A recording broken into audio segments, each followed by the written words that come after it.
কথা নেই বার্তা নেই, হুট করে আমাকে ফোন দিয়ে বললি বিয়েটা আমি করে ফেলছি। জুই শুনছো? কেন কেন তোর বিয়ে করতে হবে? তুই মাত্র 2 দিন হলো পড়াশোনা শেষ করেছিস, তুই একটা ভালো চাকরি করবি, তুই নিজে ক্যারিয়ার করবি, স্ট্যাবলিশ হবি, তা না বিয়ে করার জন্য পাগল হয়ে গেছে। কানের কাছে চিৎকার করছে। এই এই কথা তো তোর মুখে শোভা পায় না। এই কথা যদি পাত্রীর মা বলতো তাহলে একটা কথা ছিল। পাত্রী মা তো আমাকে কিছুই বলেনি।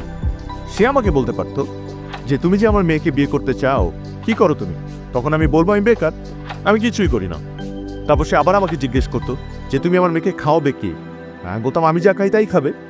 তারপর সে যদি আরো রাগান্বিত অবস্থায় আমাকে জিজ্ঞেস করতো যে আমার মেয়েকে কি তুমি সুখী রাখতে পারবে, তখন আমি বলতাম এই প্রশ্নটা আপনি আমাকে না করে আপনার মেয়েকে প্রশ্ন করুন যে সে কি আমাকে সুখী রাখতে পারবে কি না। আরে আজবের কি আছে এখানে? বিয়ের যত অ্যারেঞ্জমেন্ট, যত হ্যারাসমেন্ট সব তো আমাকে পোহাতে হচ্ছে। তুই প্যারা নিচ্ছিস কেন?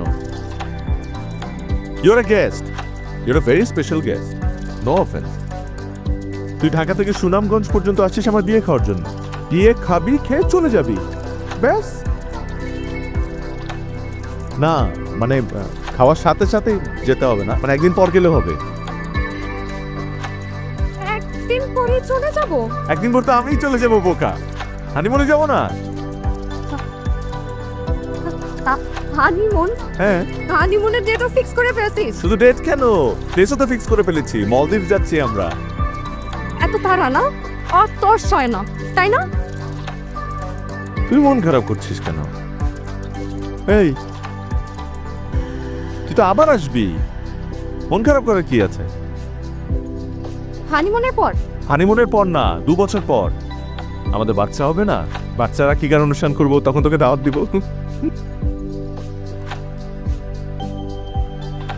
তোর কি মনে হয় আমি তোর সাথে ফ্রেন্ডশিপ করেছি 2 দিন পর পর তোর দাওয়াত খাওয়ার জন্য? আমি গেলাম, তুই এখানে থাক। আর যাওয়ার আগে আমি তোকে অভিশাপ দিয়ে গেলাম। কি?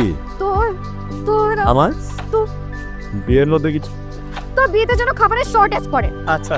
আর যারা খাবার খেতে আসবে প্রত্যেকে যেন তোকে ছোট লোক বলে গালি দেয়। তোকে বলবে ছোট লোকের বিয়ে খেতে আসছি। ঠিক ছোট লোক কথাকার, সেন্টিকেট চিস্কা। ছোট লোক একটা।